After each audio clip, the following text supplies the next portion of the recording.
Hello guys दोस्तों, इस video में हम बात करेंगे जीवन परिचय। जीवन परिचय को कैसे लिखना चाहिए, टॉपर कैसे जीवन परिचय लिखते हैं और किस तरीके से कम टाइम में अच्छा जीवन परिचय लिखकर, अच्छी जीवनी लिखकर पूरे नंबर किस तरीके से मिले।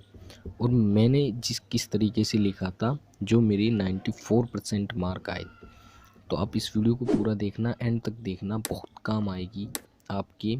आप बगैर याद किए, आप थोड़ा सा याद किए कोई भी जीवन परिचय लिख सकते हैं इस ट्रिक को अपनाकर। वैसे मैं आपको जयशंकर प्रसाद जी का लिख के दिखा रहा हूँ।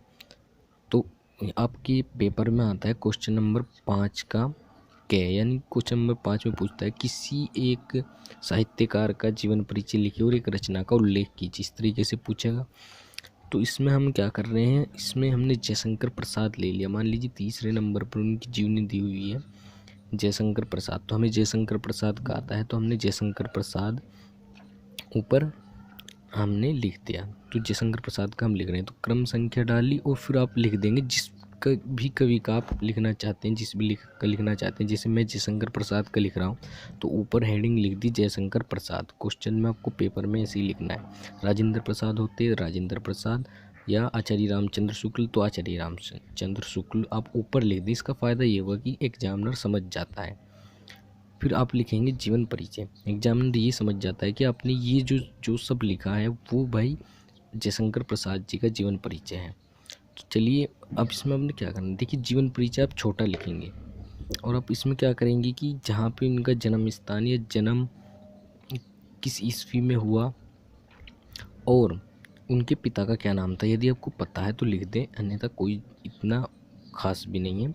तो आप हिंदी, अब देखिए अब मैंने क्या किया, देखिए क्या क्या लिखा मैंने। हिंदी के महान साहित्यकार जयशंकर प्रसाद का जन्म काशी के एक संपन्न वैश्य परिवार में सन 1989 ईस्वी में हुआ था। उनके पिता तथा बड़े भाई बचपन में ही स्वर्गवासी हो गए थे, यानी बचपन में ही जब उनके पिता मर गए तो प्रसाद जी को घर का सारा भार वहन करना पड़ा, अतः इनकी शिक्षा बीच में ही छूट गई। उन्होंने घर पर ही अंग्रेजी, हिंदी, बांग्ला तथा संस्कृत आदि भाषाओं का गहन अध्ययन किया। ये बचपन से ही कविता करने लगे थे। ये आप कहीं भी लिख सकते हैं किसी भी जीवन परिचय में। पारिवारिक बोझ से घिरने के कारण ये बीमार रहने लगे। सन 1937 ईस्वी में इनका देहांत होगा। अब देखिए मैंने इसमें ऐसा नहीं भरा है कि शुरू से लेकर आखिर तक उन्होंने वहाँ पे शिक्षा प्राप्त की, ये किया। तो ये क्या होता है, बहुत बड़ा हो जाता है, आपका टाइम लिमिट जो है वो ओवर हो जाती है। तो आप इसमें ध्यान रखने की कोशिश करें कि बस पिता का नाम, सन, किस सन में जन्म हुआ, कहाँ पे जन्म हुआ, वो कहाँ पर मृत्यु हुई, किस सन में मृत्यु हुई, थोड़ा बस ये, और बीच में आप भर दे थोड़ा बहुत जो आपको पता है। बस इतना ही लिखना है, इससे ज़्यादा लाइन नहीं लिखनी है आपने इसमें। तो बस इतना ही लिखना है जीवन परिचय में। फिर देखिए ये इंपॉर्टेंट चीज़ें इसमें करेंगे, साहित्यिक परिचय लिखेंगे। चाहे आप 10th की परीक्षा में आप इस तरीके से लिखते हैं तो आपको बहुत अच्छे मार्क मिलेंगे। मैंने ऐसे ही लिखा था जैसे इसमें लिख रहा है। तो देखिए साहित्यिक परिचय में आप क्या करेंगे, देखिए मैंने क्या क्या लिखा होगा। प्रसाद जी आधुनिक हिंदी काव्य के सर्वप्रथम कवि हैं। इसमें मैंने उनकी जो काव्य की विशेषताएं हैं थोड़ी बहुत ही वो उसमें लिख दी है। प्रेम और सौंदर्य इनके काव्य का प्रमुख विषय रहा। ठीक है, इनकी रचना कामायनी कालजी कृति, मेरे कोई कृति पता है इनकी अच्छी सी, तो मैंने कामायनी लिख दी इसमें। ठीक है, तो साहित्यिक परिचय में आप उनकी जो साहित्य से संबंधित थोड़ा सा ज्ञान है आपके पास, थोड़ा सा भी आपको पता है, सिर्फ वो लिख देंगे, पूरा नहीं लिखना है आपने। अब देखिए अगली हेडिंग आपने क्या डालनी है, अब लिखनी है प्रमुख रचनाएं। ठीक, हेडिंग डाली, फिर हमने लिख दिया प्रसाद जी की कुछ प्रमुख रचनाएं निम्न है।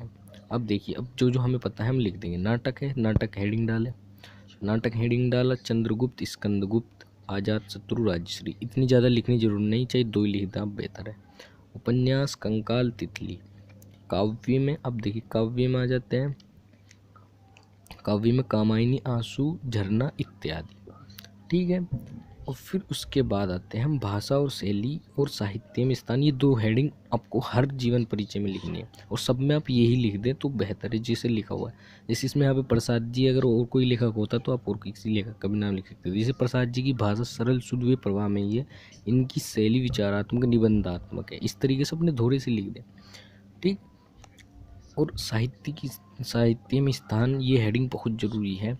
आप इस हेडिंग को भी लिखें, प्रसाद जी। अगर यहाँ पे और कोई लेखक होता तो मैं उसका नाम लिख देता, लेकिन हम प्रसाद जी का कर रहे हैं तो प्रसाद जी लिखेंगे। प्रसाद जी ने अपनी साहित्यिक सेवा से हिंदी साहित्य को नए आयाम प्रदान किए।